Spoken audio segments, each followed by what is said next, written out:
Welcome to episode 16 of the Aquarius podcast. I'm your host, Randy Reed. I'm veering from the canned introduction to make an announcement. Therese Neal and the fine folks at JBJ Dental A have asked me to be a brand ambassador for Dental A. I'm very humbled to have this opportunity and graciously accepted. So what does being a brand ambassador mean?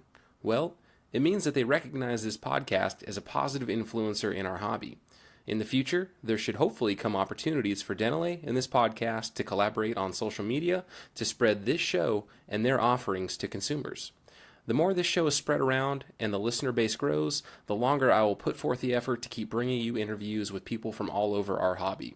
One of the first opportunities has already happened, and that would be in the form of a Scapers tank package. I'm super excited to get this tank up and running and give you all my honest opinion.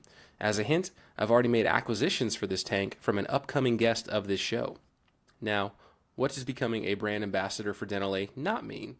It certainly doesn't mean that I will provide inaccurate or overly favorable coverage of Dental A's products. If there is a feature of this tank I don't like, I will let you all know. In addition, I'm still going to have people on from other manufacturers and vendors. The only reason I haven't yet is that no one else from a major brand has responded to my inquiries or agreed to come on for an interview. So that does it for this episode. I hope you all out there are enjoying the show. Please reach out and let me know through email, aquariuspodcast@gmail.com, or any of the Aquarius Podcast social media accounts. Now, on to the interview. Today's date is Thursday, May 30th, 2018. My guest is Zach Franck. Zach is an aquatic specialist at World Pet Association, the organization responsible for events such as the Aquatic Experience, Super Zoo, and America's Pet Family Expo. Zach's previous professional experiences include sales management for Spectrum brands with product families like Tetra, Instant Ocean, and Marineland. Zach has also studied veterinary science at the University of Arizona. On top of an impressive resume, Zach is a passionate hobbyist and shares some wonderful pictures of aquatic plants and animals with his social media followers. So Zach, welcome to the Aquarius Podcast. Hey, thanks for having me. Yeah, no, thank you very much for being on. And I guess I probably shouldn't lead with saying go Sun Devils, right?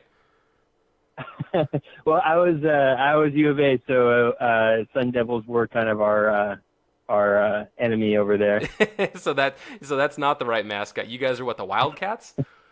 Wildcats. That is correct. One of the 12 teams that has the Wildcats in the country. To completely digress, I think I believe it's the Bulldog that is the most used college mascot. Can you confirm that? I have no idea, actually. I'm pretty sure. That's a good question. I'm pretty sure, to go completely off topic of tropical fish, that was like a Google fact that I learned a few years ago, and somebody call me out on it, and send me an email or write on the Facebook page and tell me I'm wrong. But I'm almost positive that it's the Bulldog. And if you think about it, there's a ton of schools that use that Bulldog. So yeah, let's let your listeners try to prove you wrong and see how that goes. Which isn't difficult. I'm wrong more often than not, but nonetheless, I digress. So Zach, thank you so much again for being on the show. Let's start off with the very beginning. I mean, how did you get started in the aquarium hobby? I am actually one of those rare people that was born into the hobby. My father actually caught fish, tropical marine fish, for a living. For ornamental fish. So any fish you see in a fish store that came out of the Florida Keys, at one point my dad probably caught something very similar. So I spent many summers going to Florida and diving and catching fish with my father.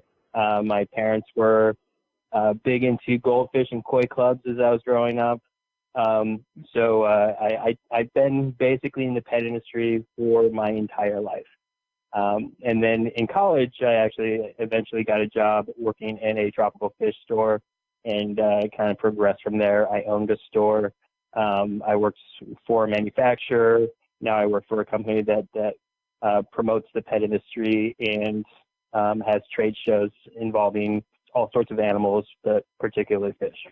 Zach, you just dropped so much right there that I need to go back and dig through that, man. You just dropped a lot of nugs of good interview goodness right there. So catching fish in Florida, can you kind of unpack what that was like a little bit? And I would have to assume at some point there's an alligator scare, because me being a West Coast boy, I assume that the entire state of Florida is filled with alligators. So can you talk about that a bit?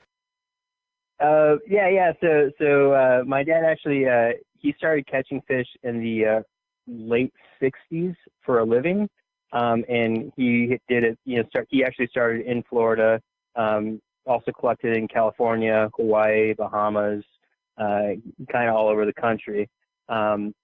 When I was, of age where I could actually help out, in my early teens, he was down in the Florida Keys, and there really are not too many alligators down in like Marathon Key.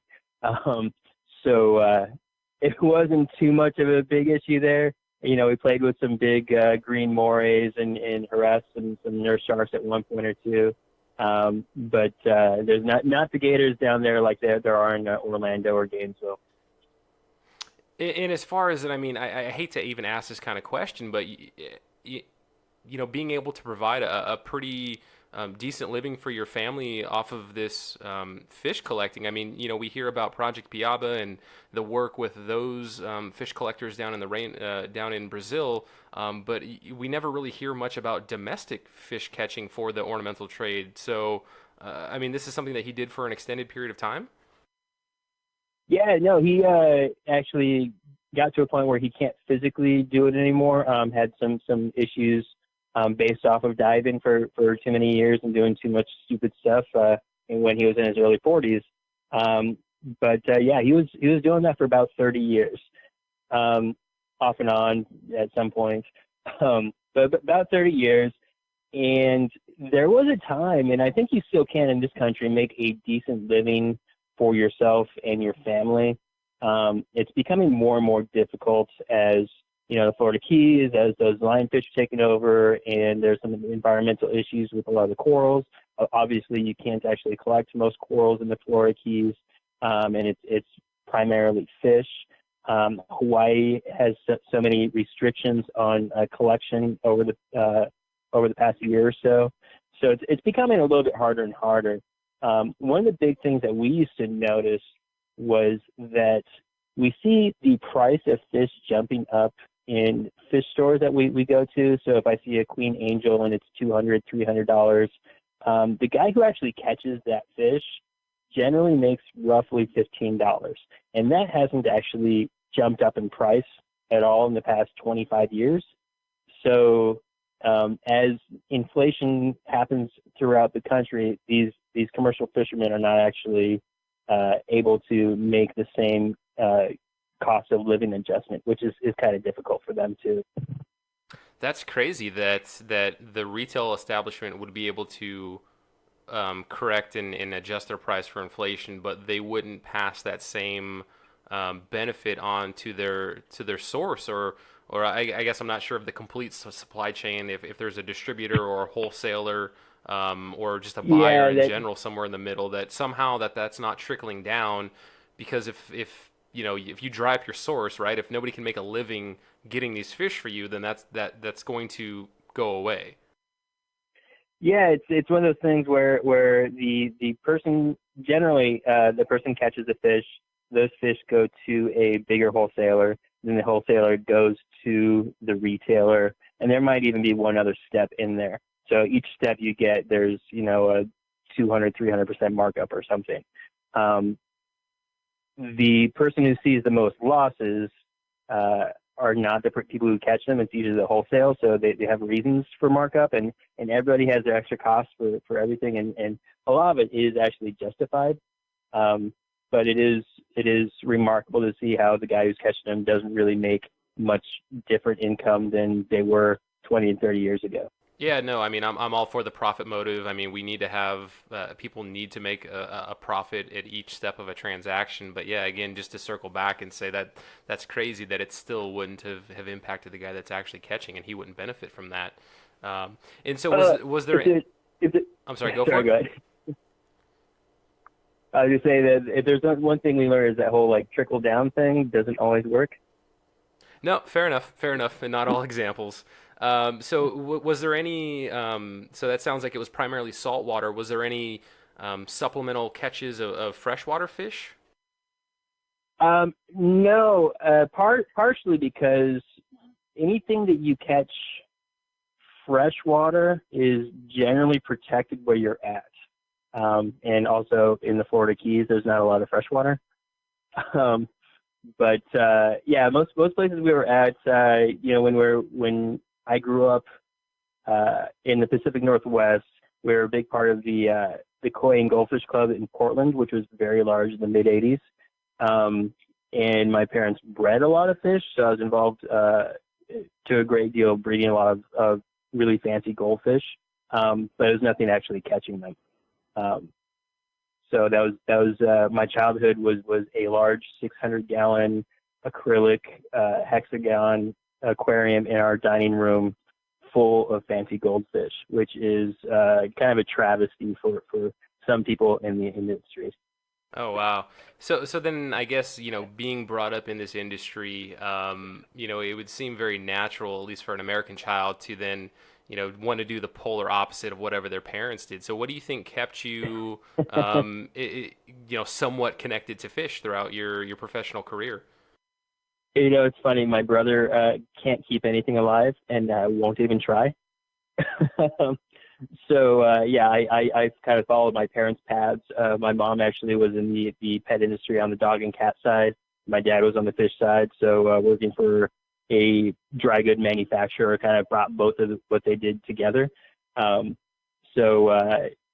not sure what brought me to that, other than I've always had a passion for animals of all sorts, which is why I went into undergrad in veterinary science. However, like I said, my brother has never touched anything other than his cat. Poor guy. Always a lonely cat guy. Well, he's married, so whatever. And so then in your professional experience, I mean, how much has it benefited you having your undergrad experience being in veterinary science? I think it's helped me quite a bit. However, most of my jobs happen to be in a sales realm, and having a science background doesn't necessarily do you all that good in the sales realm. So it's questionable. I often have more knowledge about particular items than a lot of the people in the companies I work in, which is a benefit to the retailers I talk to. And it helps me explain the advantages of some products to the consumers and retailers. So I think that's a huge advantage. However, it makes it harder for me to draw the company line when they're not necessarily as honest as they should be.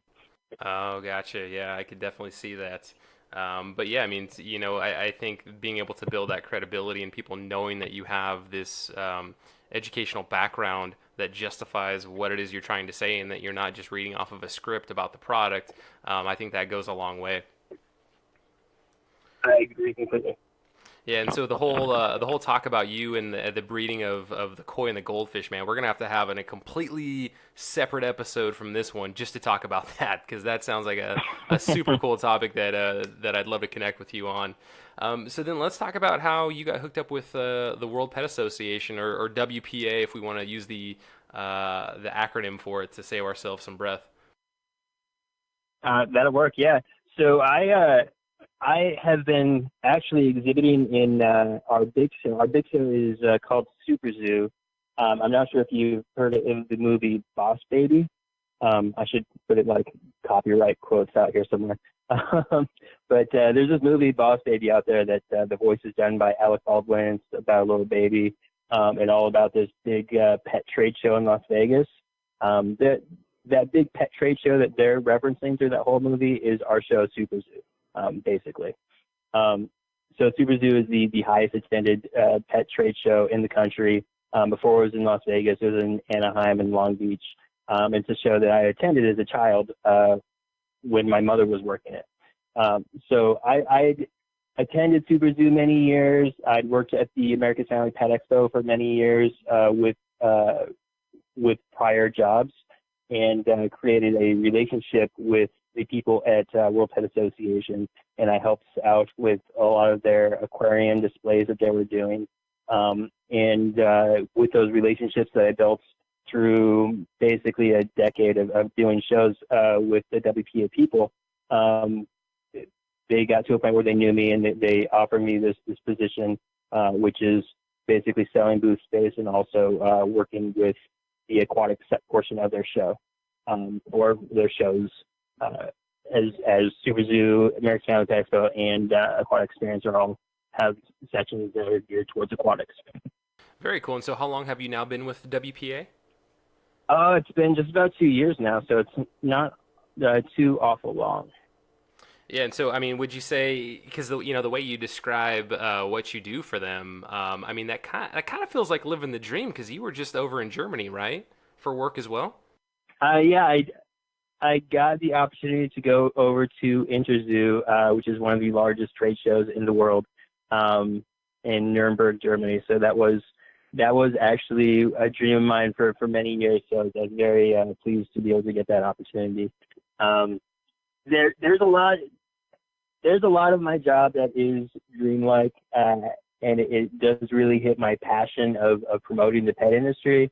However, at some point it is still a job, and there are a lot of very difficult days, like at Aquatic Experience, where I am on the show floor for really about 19 to 21 hours for a week straight, and that whole sleep thing doesn't actually exist.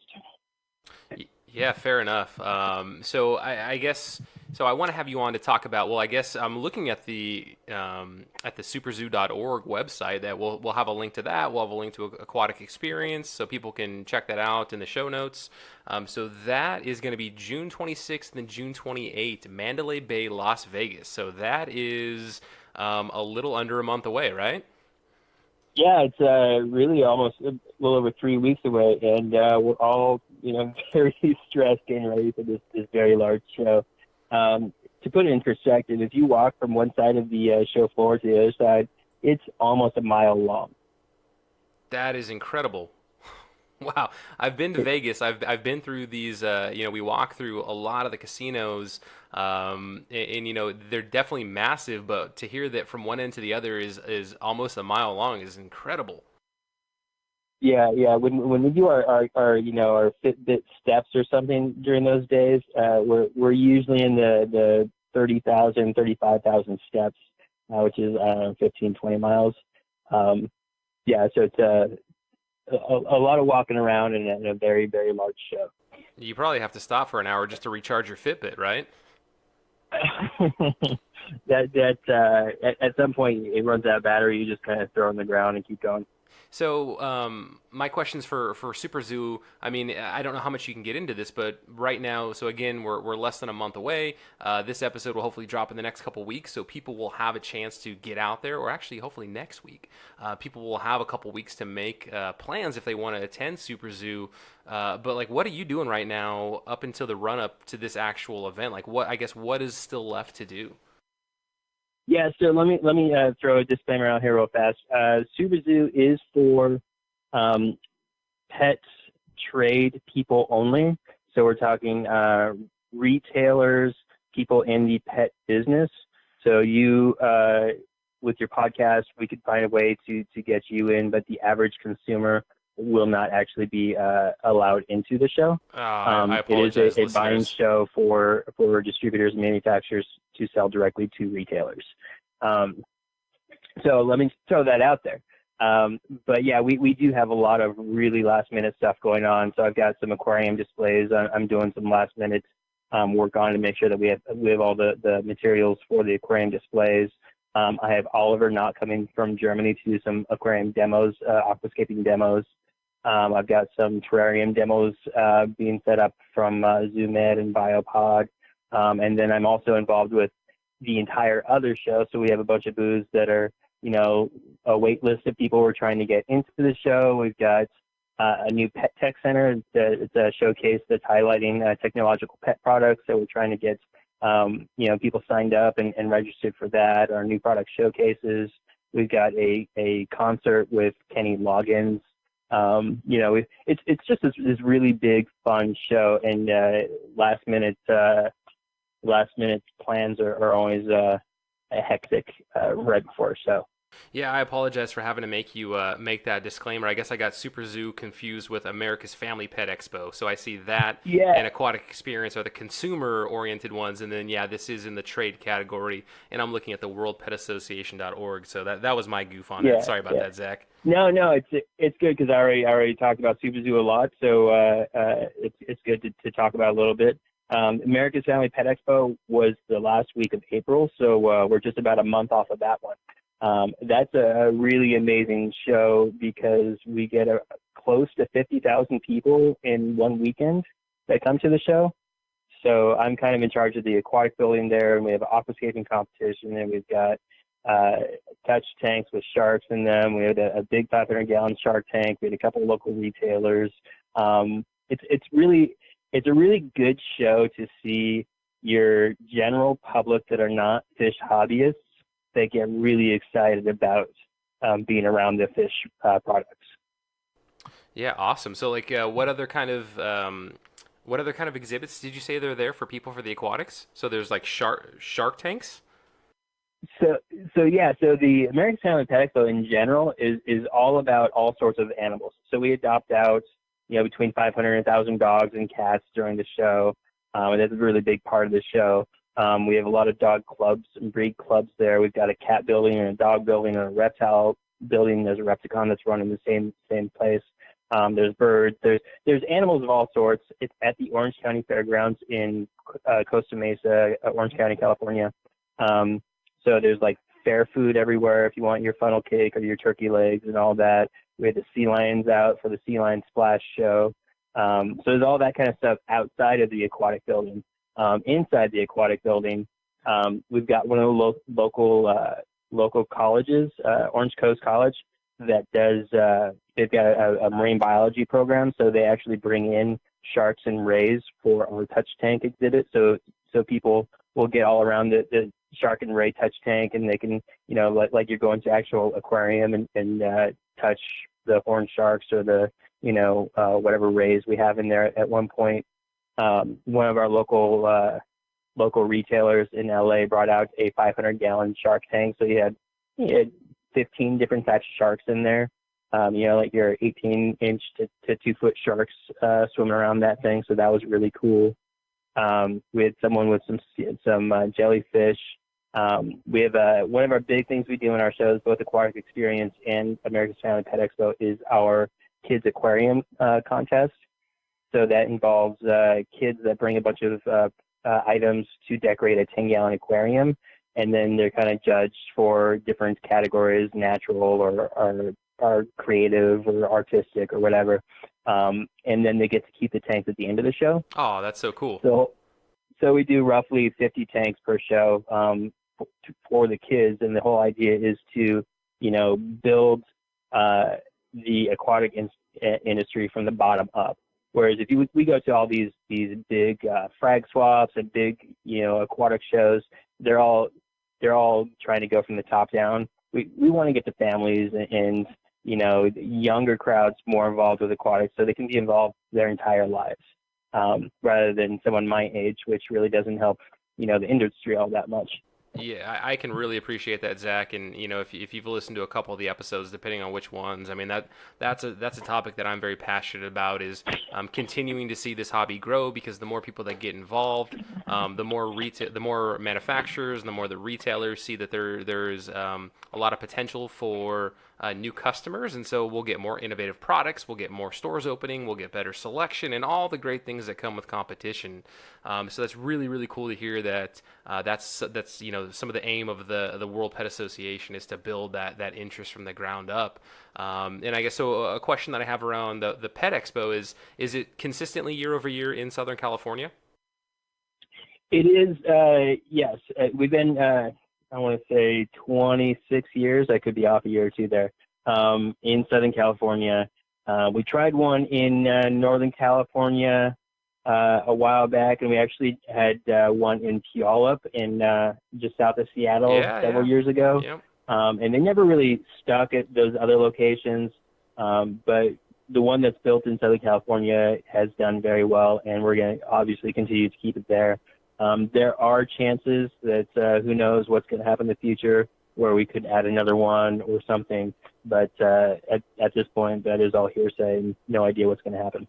Yeah, so Randy's promotion for this particular event is, Southern California. I mean, you've got Universal Studios, you've got Disneyland down there. So any of you listeners that are on the East Coast, that you're on the Midwest, and you're looking for a family getaway, go to America's Family Pet Expo next April. I'm assuming it's going to be maybe somewhere around that same time frame.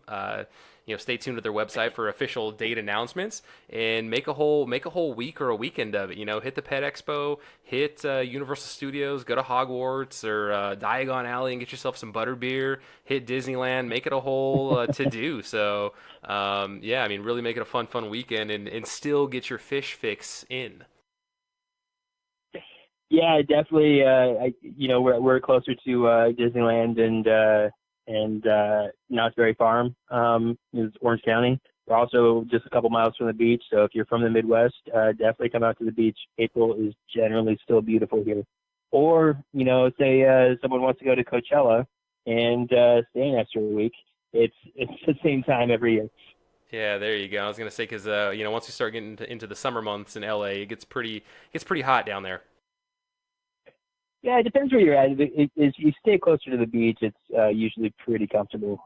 When you're inland, like where our office is located, it definitely gets warm. I remember standing in line as a kid at Universal Studios, and really the only thing keeping you alive is the shade and the misters that they had set up. And this is like, July, August time frame when it's just sweltering hot there. The butterbeer does help. I have not gone there yet, so I traveled down I traveled down to SoCal, the Moreno Valley area, quite a bit for work, and I keep telling my wife that I'm gonna go there without her, and she threatens to divorce me if I do. So I can't go to Harry Potter part of Universal Studios until she's with me. Well, what you gotta do is give me a phone call, and then we don't have to tell her. Dude, don't tempt me, man. Don't tempt me, because I think I may be going back down. I fly into Ontario Airport quite a bit, so I think I may be down there in the next couple months. So that's right by our office. Oh, good times. All right, we'll have to connect on that after this episode or after this interview. So then I do want to talk more about Super Zoo, though, and I'm curious to know, do you see anything that the retailers are doing to also build from the ground up, right? Or build the demand or build new customers at a younger age, or get more people into the hobby, I guess to expand the pie as opposed to take a larger share of the pie? Yeah, it's actually, you really hit on my two big passions. So one big passion you could already tell is to get to promote the aquatic industry with the public and younger audiences and get more people involved. And my other passion is to find ways to help aquatic retailers stay in business and be profitable, and find ways to get through some of the issues that they're going through. I've spent well over 10 years calling on retailers as a sales rep. And I interact with retailers on a daily basis, and just hear a lot of the stories about how it's really becoming more and more difficult to make money with the day and age of the internet and competition and increased price and everything like that. So for Super Zoo, one of the big things I've tried to do is bring out these aquatic demonstrations, with the idea that kind of showing people that planted tanks are becoming more and more popular. I think there's a lot of retailers in the country that are still doing your Amazon stores and Anacris and Hornwort, and not actually diving full into the aquatic plant market, and they're just leaving money on the table right there. I think a lot of people don't realize how popular these shrimp, the freshwater shrimp are, whether it's the Neocaridina or the regular Caridina. I think that is something that coming to Super Zoo or coming to Aquatic Experience, they can kind of learn more about with that. We have education classes both on the show floor and in conference rooms to kind of talk to retailers about educating them ways to merchandise their store, or help price certain things, or try to find current trends to help keep them relevant. So those are things that we're trying to do to help retailers. There's from my experience in Southern California, there's not a lot of retailers that are bending the rules to try to be really relevant to their customers. I see a lot of retailers that try to do something for a little bit, they spend some money, and then they just kind of give up. So unfortunately, I don't see a lot of really, really good retailers out there that are pushing to try to build the industry in ways that we would like them to do. A few of them, and we talked about this a little earlier before the phone call. A few guys are trying to get into the YouTube, and I think that's creating a YouTube or a social media presence is helping younger crowds, but a lot of the older crowds are not really jumping on board the social media train. Some people are still trying to do aquascaping demonstrations in their stores, and they do it once or twice. Some people are doing kids contests, which I think is huge. So it's really it's a good question about what can retailers actually do to be the most profitable and the most to keep in touch with what their customers want. Yeah, because I mean, it's I believe some of it is a cultural shift away, right? Like it's not, and unfortunately, I haven't published this conversation yet. But when I was in New York, and I had the pleasure of being in Joe Ferdenzi's home, and he's a huge aquarium history buff, and we are walking through the history of the aquariums, and the 1930s through like the 1950s in the U.S., Mm-hmm. like it just being at its like the hobby. The aquarium hobby just being at its absolute peak, where I mean it was a to-do event. When a fish club had a competition or a fish show or something, like people showed up in droves, and there's pictures of people just in packed rooms with fish bowls and on display. But at some point as the decades go on, we've kind of lost. We've lost that passion, I guess, for the home aquaria. I don't know how much of that has to do with technology or the other modern conveniences that we have, but I feel like there's an opportunity with, and I'm being long-winded, but I feel like there's an opportunity with people wanting to get more into connection with nature. So we'll say REI is an incredibly popular outdoor recreation company that sells their products at a premium. They have great quality products, and they're incredibly successful, and they really push this natural image, right? Get back out there, connect with nature. And I think the home aquarium is like the most natural thing that you can do within the four walls of whether it's your apartment, assuming your landlord lets you, or your home, or whatever you have, to have one or two aquaria, and have it stocked with fish, and just sit there and watch it and enjoy it, and have a little slice of nature in your home. Yeah, no, I agree completely, and I think different places in the country are more in touch with the idea of having nature a part of their lives. I know you feel in the Pacific Northwest, once the summer is out, then nobody's indoors. Colorado's the same way. California, I feel like it's the weather's always good, so people don't really take advantage of it as much. Totally. No, I agree with that. So I think that is a really big part of it, and I think that's also why or part of the reason for the increase of popularity of planted aquariums lately. And I've been saying for 20 years that planted aquariums are going to be the next big thing, and that it's going to be, no one's going to have coral tanks anymore. It's all going to be plants. And I think I'm almost finally right, 20 years later. But yeah, I mean, the whole nature aquarium, the Amano thing, REI, like you say, has a high price point. You got these these companies now, whether it's your ADA stuff or your UNS stuff, some really high-end planted aquarium products. And I think you get a lot of people in their, say, mid-20s and up that want something that's going to be beautiful and want something that can help them, feel in touch with nature, that are going to, try those tanks. And hopefully they're successful, because, it only takes someone, a couple of huge algae breaks before they, or algae breakouts before they just stop keeping the tank in general. I think that is a huge draw towards some of the aquariums right now. The question is, how do we get people to that point? How do we get them into fish stores? How do we get display aquariums in front of them so that these people know that these aquariums are here? If you're a retailer out there, maybe it is going to an REI kind of place and saying, hey, what if I put a display inside your store and, throw my card in front of it? I don't know. There's got to be some chances like that. And I know Kevin Kelly was on with you a few weeks ago, and I've talked to him about that before. And people like him can really help try to push that aquatic plant trend, which I think is only going to grow in the next 5 or 10 years.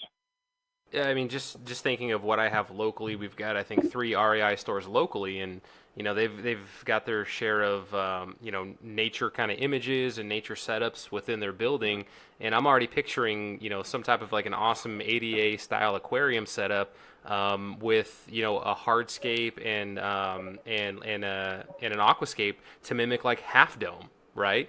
So you've got like this half dome looking aquarium set up with, whoever set it up, drop your little business card right there, just exactly like you're saying, and just pique some curiosity. I mean, one, like REI, I can't imagine them saying like, well, granted, I'm sure there's some liabilities and maybe they don't want like an aquarium, but nonetheless, like if we can work through the logistics, that seems like a perfect co-branding opportunity to get a super awesome aquarium in front of people for them to experience. I will say locally, the Amazon spheres that recently opened up, so these are the biospheres with all sorts of exotic plants. Aquarium Zen founder Steve Waldron, I think is his last name, but he had a hand in making the paludarium, which is like the 600-gallon triangular-shaped paludarium. There's gorgeous angelfish and plecos and I want to say some cardinal tetras in there. I mean, I was blown away when I saw this thing in person, and there are going to be thousands and thousands of people that aren't just Amazon employees, but that are people that are in Seattle, because this is now open to the public, that are going to get exposed to this. And now granted, this is like a very showpiece, public aquarium kind of display, but hopefully it's things like that spark that interest in, man, like, could I put something like this in my house, or what's available in my home? Because what people end up doing, they go home and they're either going to binge watch Netflix, right, which sure, there's some great shows on there, or they're just going to endlessly scroll through their social media feed when wouldn't you rather watch an African cichlid tank, or wouldn't you rather look at a nature planet aquarium with, your rummy-nosed tetras going through, or whatever, pick your flavor of aquaria. And I agree. I just say, why does it have to be one or the other? Why can't I be cruising my social media with my television going and staring at my fish tank? Hey, sure, why not? we keep saying, and I keep running into this conversation with people throughout many years, where they're saying the kids aren't getting into aquariums anymore because of video games. Video games have been around since the mid 80s. Kids aren't in aquariums anymore because they're on their phones the whole time. I don't think it has to be one or the other. I think we can get them involved in both, because you're never going to get a kid to put down their phone. Sometimes there's these apps that people have. I think Finding Nemo, when it came out many years ago now, did a great deal of damage to certain fish, but it boosted the aquatic industry for a period of time. Unfortunately, the second movie wasn't quite as popular. The good news is we didn't kill as many blue tangs as we did clownfish. How can we get, like you said, Amazon is if you create something beautiful in a public environment, then that's going to get in front of people's faces, and that's amazing.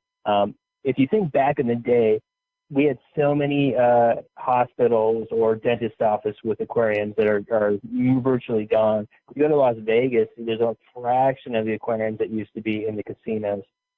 Rubio's, the fast food restaurant, used to have an aquarium in every one of their locations. PetSmart, when you go to a PetSmart, they used to have 1,000-gallon aquariums when they first opened in Phoenix. And the value of those displays apparently was not high enough for the companies, because they all basically got rid of that, which is part of the reason that we don't see as many aquariums in the homes as we used to. Yeah, no, so I mean those are all incredibly valid points, and you know that's the part of the equation of how do we get people in the hobby. The second part is, you know, equally as challenging is how do we keep them in the hobby. And you've already talked about with a planted tank, you know, somebody has an explosion of algae, their tank looks like poo, and they give up, right? They take it all down, give it away for free, sell it on Craigslist, whatever, they're out of the hobby. So from your experience, I mean, I guess I'm wondering, you know, is this the next multi-million idea that the big manufacturers are chasing, of, you know, some piece of tech that, you know, is all inclusive of, you know, filtration and heating and parameter alarms, though, high end, like is anybody chasing this? And I would imagine it would have a very high retail price, but you know, this unit that is going to have every single thing that we need, right? And everybody's probably thinking right now, Randy, you're being lazy, don't ask for this. And I'm not saying that I would buy it, but as a product offering out there, Americans, by and large, have more disposable income now than they have previously. So I think it isn't outside the realm of possibility that somebody would spend a lot of money on something like this. But like a one-stop ammonia, nitrate, phosphate, every mineral under the sun tester. Shoot my idea down, Zach. Tell me I'm crazy. I would say anything that you could conceivably think of, it's already been made. Yeah, it's funny you say that. I always push people to know that you don't have to be rich to have a fish tank. You could do something very simple and keep almost anything alive. You can have a reef tank full of coral with a power filter, you know, Emperor 400 on the back of it. It just means you're doing a lot more maintenance on the tank. You could also have it fully automated, like you're talking about. It just costs a lot more. So sitting where I'm at, I've got one little Fluval Flex 15-gallon planted tank with shrimp that, you know, it's got an auto top-off on it. I almost never touch it other than just feeding the fish. So that is the easiest tank I could possibly have. The only downside with it is that I travel a lot and the plants grow too quickly. Meanwhile, my other tank is a kind of weird size, a 66-gallon reef tank, and everything is automated on it. So it's not cheap, but you can have it set up so it's doing, you know, 2-gallon water changes a day automatically, pulling from a saltwater reservoir. I can turn the pumps on and off and the lights on and off from apps on my phone. I've got a camera, so if I'm in Germany, I can look and make sure that the fish are swimming around and the corals are open up. So there's these things that you could do to fully automate your tank if you have the money or the resources or are willing to go into debt enough to take care of the tank, and you really don't have to do anything for it. We're talking maybe 10 to 20 minutes of maintenance a month. So you would just advocate then, I think where you're alluding to is more education up front for the new person that's getting into the hobby to really set them up on the right foot so that they can be successful and not have to go through the pains of, you know, a mass die-off because you forgot to do your water change, or, you know, some parameter or another just completely went out of whack, or, you know, you introduced a fish without quarantining it and, you know, your whole tank got ick. Yeah, the education is really tough for aquariums because, as you know, there's so much involved. You know, going from compatibility, you know, that's not enough. You got to worry about the nitrogen cycle. You got to worry about whether it's your lighting, your filter, chemicals you're throwing in there. Education is tough. I always tell people, find a fish store that you like and that you trust and stick with that fish store, because every single fish expert in the world is going to tell you completely different recommendations for treating something. And we're even just talking about the way to cycle a fish tank. So yeah, education, look into it, do some research. Do not be that person who, you know, take something and buy something through emotion. You know, think about something before you buy something. Before you go and spend $2,500 on a fish tank, maybe research it a little bit, and then you know, go slowly and be responsible about how you keep your fish, and you have a really good, a better chance of being successful now than ever before in the hobby.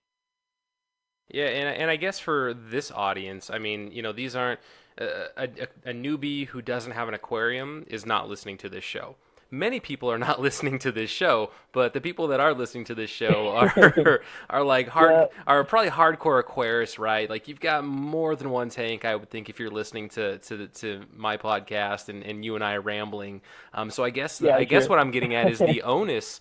The onus is on us, right? Us as the aquarium tropical fish hobbyists, to foster the growth of this hobby for all the reasons that I alluded to before, of more people in, larger pie, more companies producing product, more innovation, more competition, more awesomeness, right? Like that's what gets spit it out. I think I just made up a word. Spit out at the end of that formula is more awesomeness for us as hobbyists. So, you know, take everything that Zach is saying and apply that as we try to get people into the hobby, to educate them, to be the advocate, to go the extra mile, to get more people into this hobby, so that they can appreciate it and then continue to spread it. It's like that virus game, right? Like you want to be the virus that's super contagious and infects the entire world. I would even take it to another level. Even though I kind of speak towards, like you're saying, the beginner or someone who's you know, maybe towards the beginning of their hobby, the people who break the rules the most are the experienced people. They're the hobbyists. They're the ones who say, "Oh, I got this little Experpience gigas when it's 6 inches long. It's only $80. Yeah, I can keep it for forever." And then they end up having a 4 foot fish, without, you know, responsibly thinking about what they're going to do with the fish later on. So nothing against aquatic hobbyists, but try to be responsible with all the animals you keep as well. Completely, yeah, and like, and I know you know Sam Rutka as well, but we don't want the situation of like what Maine has, right, with their white list of species that you can have.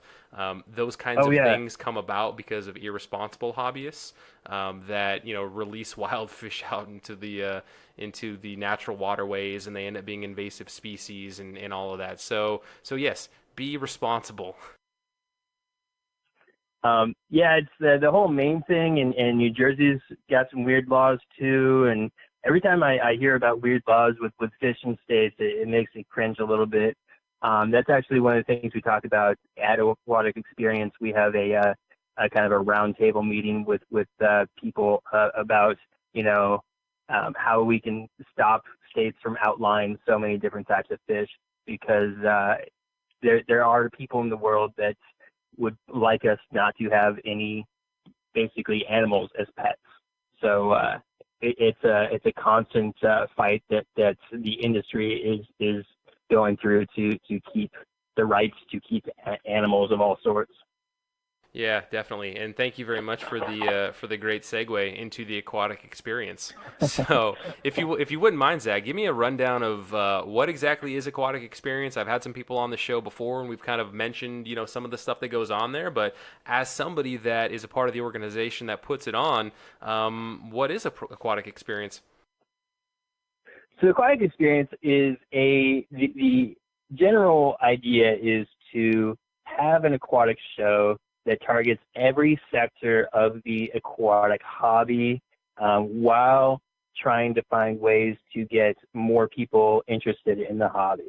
So we do all sorts of things that no other aquatic show does, and I think some people are starting to copy us with some of them right now, because we've been successful in promoting the hobby so much. So I mentioned earlier we do the Kids Aquarium contest, so that kind of helps bring kids to the show. We still have a touch tank to get kids, you know, stealing some marine animals of one sort or another. We generally have some sort of entertainment. So in the past 2 years, we had a sea lion splash show. So you could watch a quick sea lion show, then get your picture taken with sea lions. We've had a shark show. We've had alligators exhibit and show, so you can get a picture with alligators. So we do a whole lot of that kind of stuff to involve a younger crowd. Meanwhile, we've got a pretty legit aquascaping competition. So we've got the small tank aquascaping competition has roughly 30 entrants. The large tank, which is really an invitational, has 8 to 10 entrants. We have the international shrimp competition. So people send different types of freshwater shrimp from all around the world, and they're judged and given ribbons, and a lot of really cool shrimp groupies kind of come out and do the shrimp thing. We have a cichlid show. If you're into cichlids and want to see what a cichlid competition looks like. We also set up a lot of display aquariums. So if you want to see a 200-gallon glowfish tank, it's a kind of a cool display you can come and check out.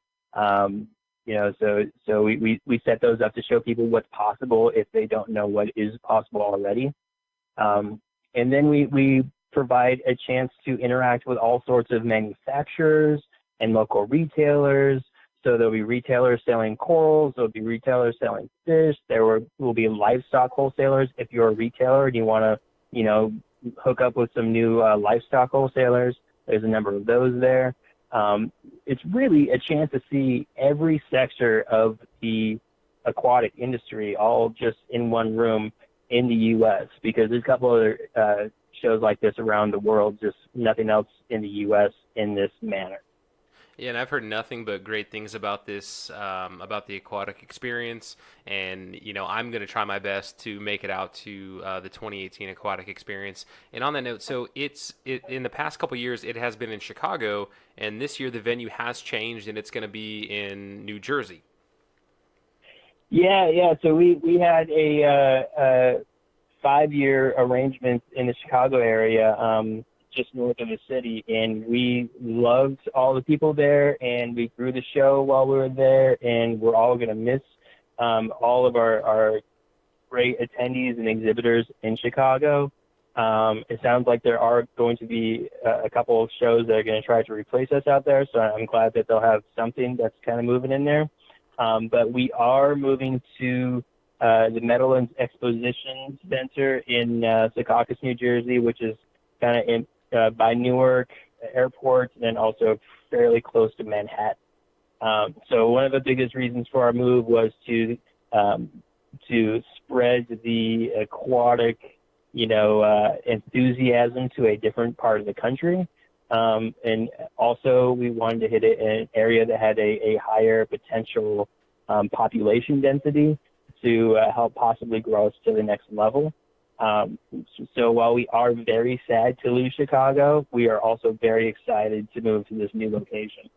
Yeah, and I don't think anybody could or should fault you for changing venue. I mean, to me, it would seem like this is the kind of event, if the aim is to grow the hobby and to spread the passion for aquariums around the country, then that's exactly what you would want to do. You would want to be in a location for a year or 2 years, or maybe even 5 years, if the terms are favorable, and then move it somewhere else so that another part of the country can experience this awesome event. Or maybe in 5 years from now, you're able to have an offshoot in the Midwest or somewhere on the West Coast. Maybe Pacific Northwest, be down the road from me. So that'd be pretty cool. But yeah, that sounds like crazy talk. I couldn't fault you at all for wanting to be in such a densely populated area, outside of Manhattan, to spread the hobby to an entirely different population that would not have come out to Chicago. And for people in Chicago, it's not that far of a flight to get out to Newark Airport. I mean, it's right there down the road. Yeah, it's I agree with you, and it is one of those things where from the outside it's really hard to fault our kind of growth pattern. but there are a lot of people in Chicago that are very, very emotional about it.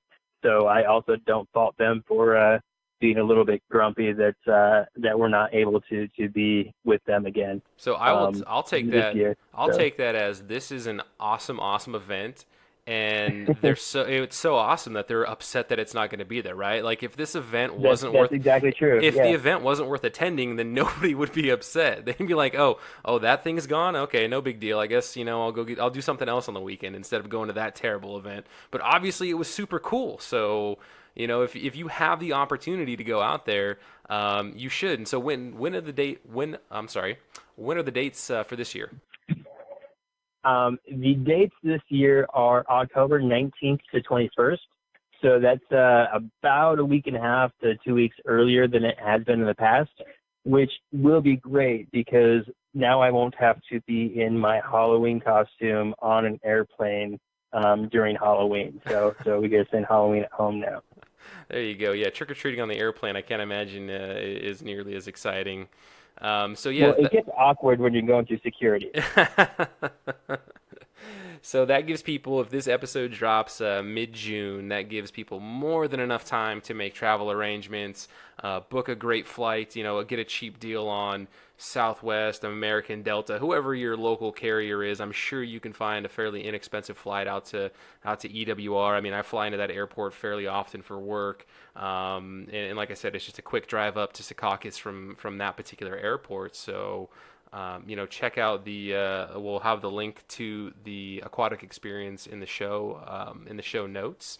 I guess for trip planning, so it is a 3-day event, 19, 20, 21. Yep, Friday, Saturday, Sunday. Now, if for somebody that's never attended before, should I plan on attending all 3 days? Or is there 1 day or 2 days that you would say are more geared for a certain type of hobbyist than another?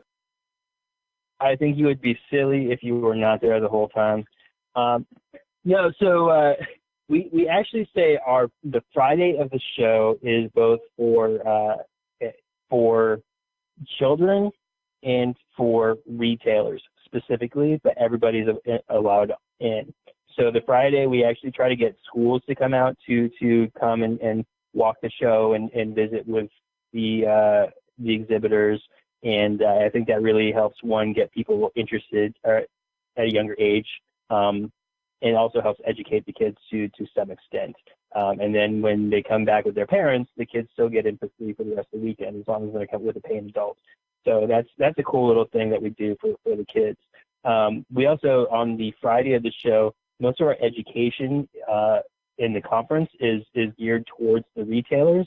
However, we have this really cool fish health seminar, which I would recommend to any aquarium hobbyist that's in the area.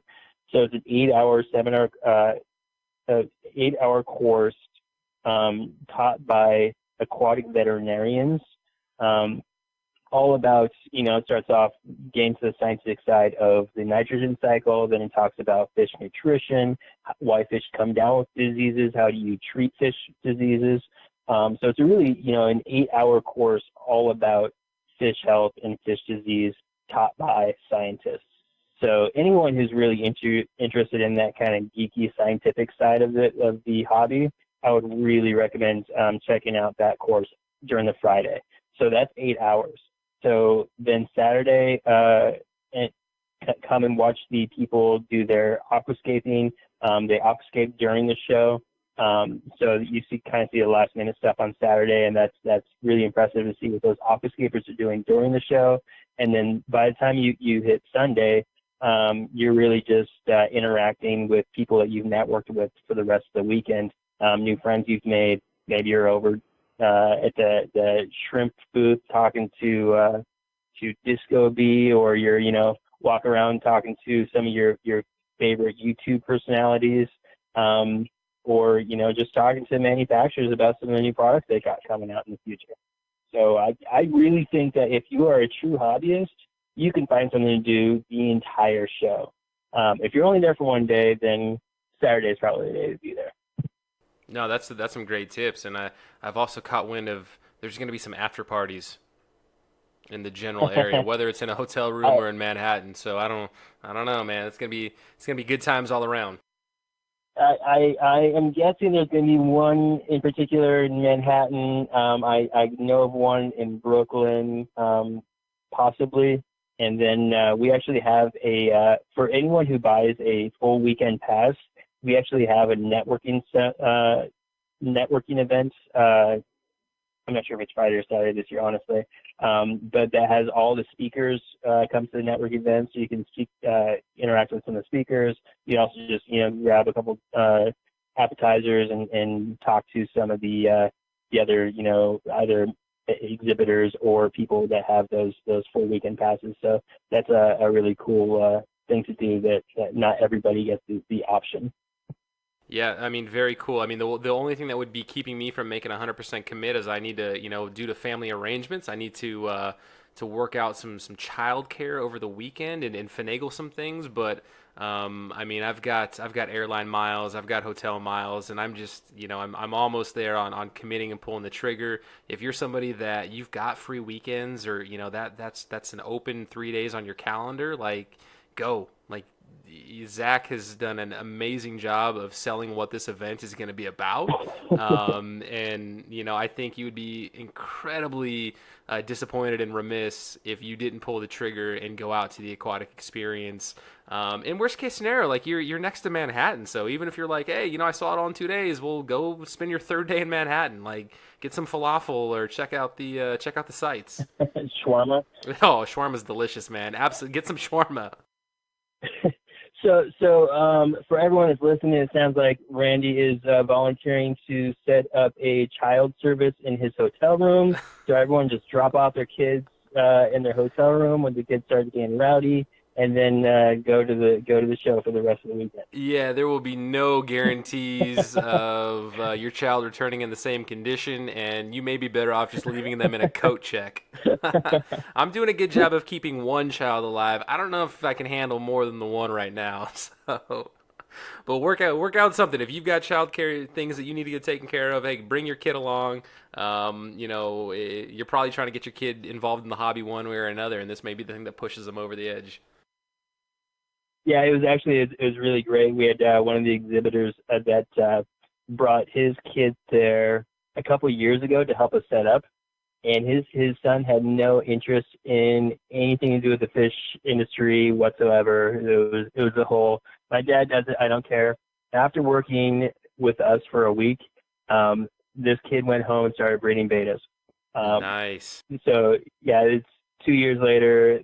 This particular guy is still strong in the hobby.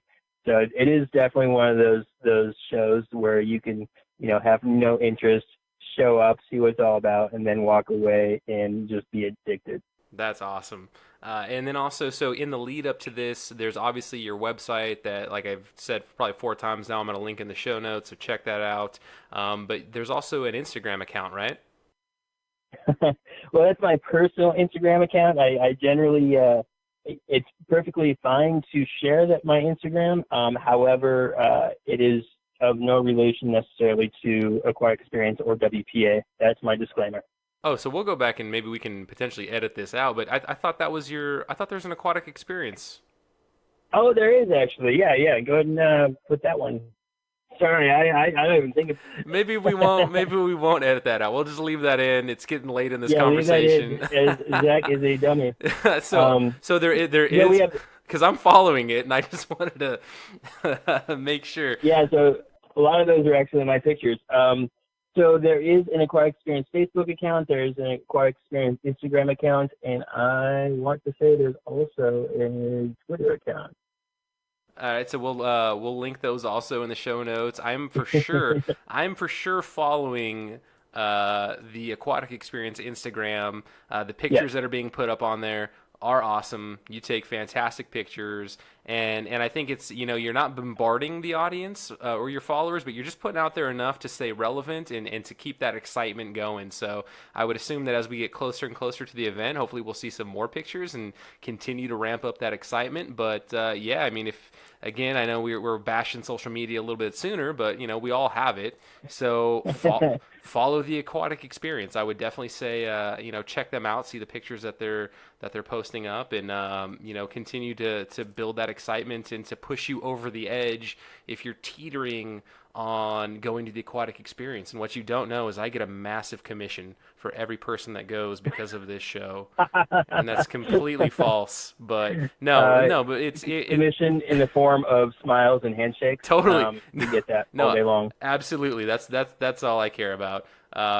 So awesome. Zach, thank you very much, man. This has been just an absolute a blast having a conversation of getting to meet and know you, knowing your background and, walking through many aspects of our wonderful hobby and, finally concluding with this great talk on the Aquatic Experience. And again, it's almost like joining your fish club. I love to promote that. Go to Aquatic Experience and see what that's all about because, like I said, Zach has made it sound like it's going to be, and it is, an awesome, awesome time. Yeah, thanks for really having me. It's been a pleasure, really. No problem. We'll have to do this again, man. We'll have you on to talk about breeding goldfish and koi. I can talk about something, that's for sure. All right, Zach. You have a great night now. Hey, you too. Thank you again for listening to the Aquarius Podcast. As always, get involved in your local fish club, help grow this wonderful hobby, and have fun with other fish nerds.